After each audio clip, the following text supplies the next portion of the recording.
Hola, buenos días, bienvenidos. Damos comienzo a una nueva semana, pero también un nuevo día donde podamos compartir a través de la palabra de Dios un pensamiento, una enseñanza que realmente nos ayude a saber y ver los planes del Señor en nuestras vidas. Cada día nos surgen situaciones difíciles que debemos de afrontar y con ello tomamos decisiones que de alguna manera repercuten en nuestras vidas. Desde tiempos remotos, el hombre ha ido transitando por el mundo, observando y conociendo el terreno.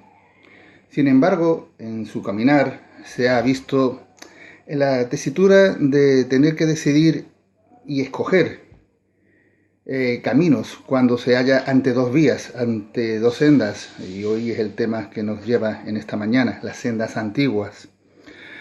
Cómo lo vamos a enfocar y cómo vamos a tratar de comprender en aquellos momentos las circunstancias que llevaron a tomar decisiones. Hay tres tipos de decisiones. La primera, la que tomamos al momento, la que introspectivamente nos sorprende. También las que tienen que ver con algún acontecimiento concreto. Y tercero están las grandes decisiones de la vida. Así que desde que Adán abandonó el huerto de Edén, un cúmulo de circunstancias se llevó consigo mismo. Perdió la autoridad delegada en señorear la creación y lo puso y de alguna manera en manos de Satanás. Dejó de satisfacer sus necesidades, tomar del fruto de aquellos árboles que habían en el huerto.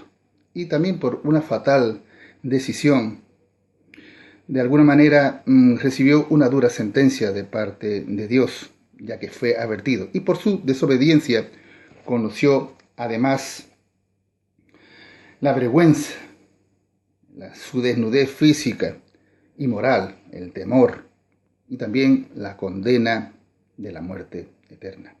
Así que emprendió todo un camino lleno de dolor y de enfermedad. Pero la cosa no quedó ahí. Debido al pecado y los continuos tropiezos debido a decisiones desacertadas, como el querer encumbrarse, deshacerse un nombre, y lo podemos ver en aquel episodio de la Torre de Babel en Génesis capítulo 11, versículo 4, o el camino de Lot en Génesis capítulo 13, versículo 10. Su conducta se vio empañada y su gestión por su comportamiento inclinado hacia el mal dejó mucho que desear. Caminos peligrosos, oscuros, de confusión y muy lejos de la voluntad divina. Lo triste de todo esto es que errante en el camino y en busca de tan ansiada y deseada libertad, de esa paz y eternidad, ha ido cometiendo error tras error. Y cuando las circunstancias le han apretado y al querer solventar aquellas situaciones adversas a su manera, se ha topado con la dura realidad de que por sí mismo él no puede, se ve impotente. Su entendimiento, su perfección y la capacidad de entender el camino correcto es inviable.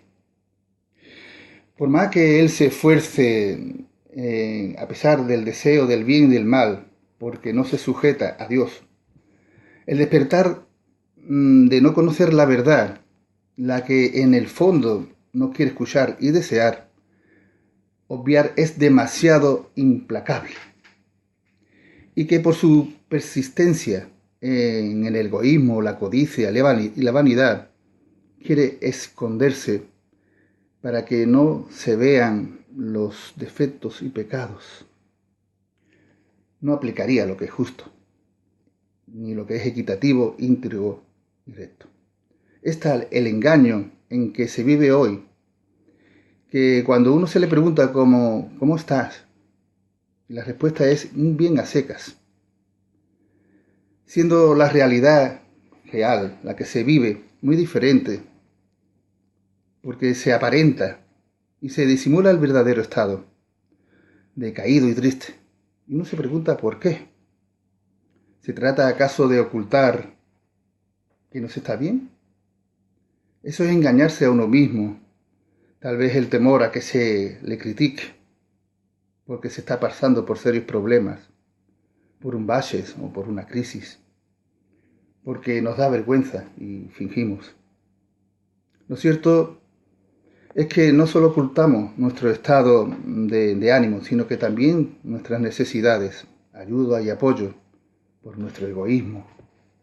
El hombre se ha estancado en sus costumbres y tradiciones y se resiste a doblegarse y a negarse a reconocer que necesita ayuda. Pero Dios denuncia este hecho. Mi pueblo perece por falta de entendimiento, de conocimiento, como pone Oseas capítulo 4, versículo 6. El planteamiento expuesto es: ¿cuál es el camino correcto? El tipo de vida que se lleva no es más que el reflejo de las acumulaciones del pecado, llevado a cabo desde el principio hasta nuestros días. Es para tener una profunda reflexión, observar la vida en el sentido espiritual y de pararse en el camino y ponerse a mirar en el pasado, y no por las experiencias amargas por las que se pasó, sino para ver la senda antigua. El gran error del hombre fue creer que todo lo bueno estaba más allá del consejo de Dios. Aunque al hablar de las sendas antiguas se ha abierto muchas discrepancias, se ha vertido opiniones, comentarios y también estudios que nos han convertido en un serio y polémico debate. Se ha valorado y examinado exponiendo ideas, e interpretado y desarrollado el tema en distintas apreciaciones sobre las expresiones las sendas antiguas en singular o también las sendas antiguas en plural. Lo veremos primero en el aspecto negativo. Cuando expresamos senda antigua, hallamos un versículo que nos sirve de referencia en Job 22:15, que relaciona dos acontecimientos donde interviene el juicio de Dios de forma fulminante. El primero, el diluvio, a causa que la tierra estaba llena de violencia, como pone Génesis capítulo 6, versículo 13. Y la segunda, en aquel estado de Sodoma y Gomorra. Estas dos ciudades fueron destruidas debido al camino de perversión. El pecado se había agravado en extremo, como pone Génesis capítulo 18, versículo 10. Sin embargo, cuando pronunciamos sendas antiguas, encontramos un versículo en Jeremías capítulo 18, versículo 15, y nos vamos a ir a la palabra de Dios.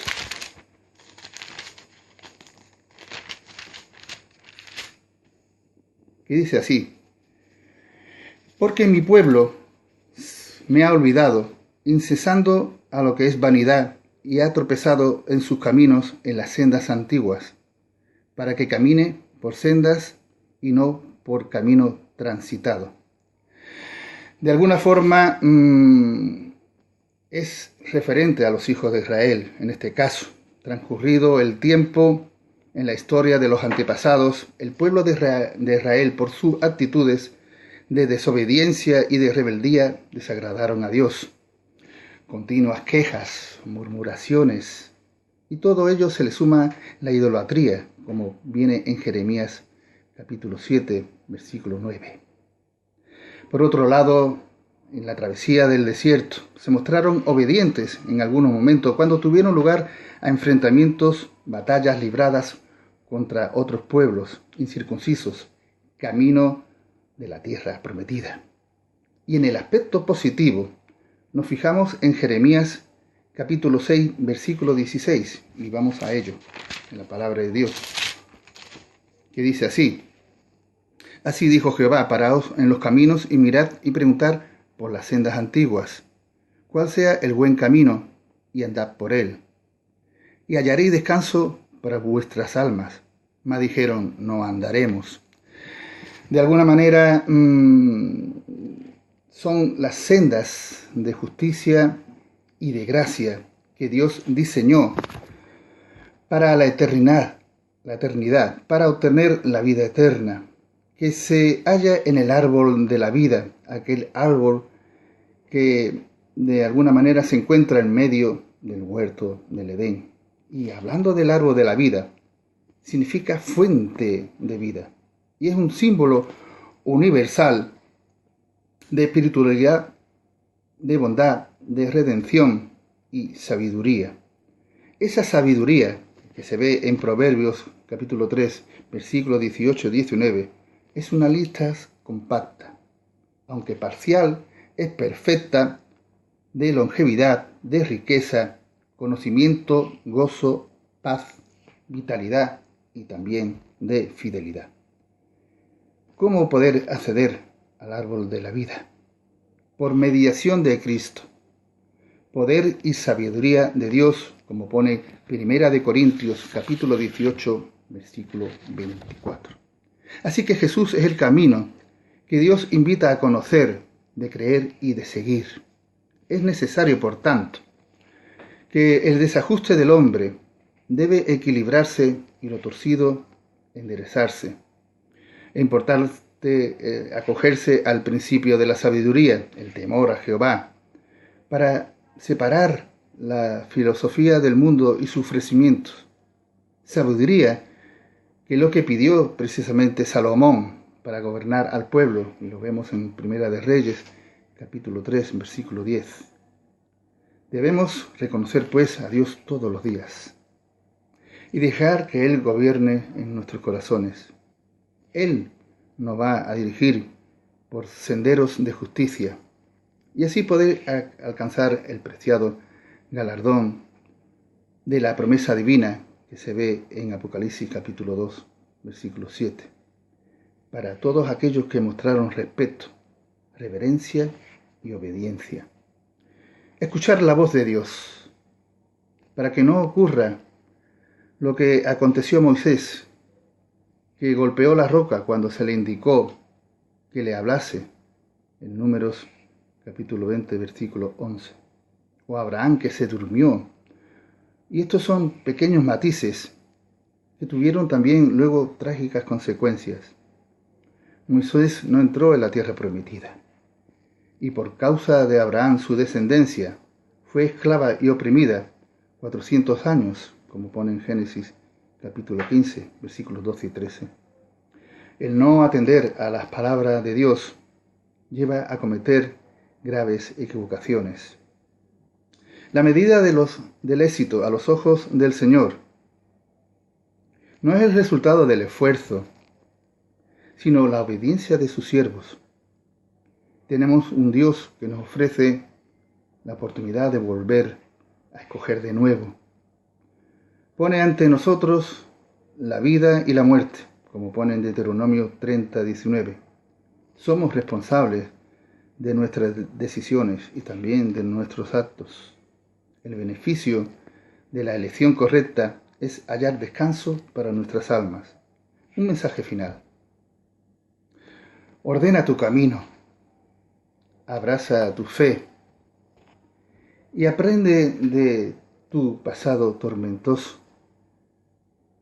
Creer, atesorar y sobre todo vivirlo. La verdad de Dios es la autoridad final sobre la autoridad del hombre, porque Dios es el único que puede resolver los indescifrables enigmas de la vida.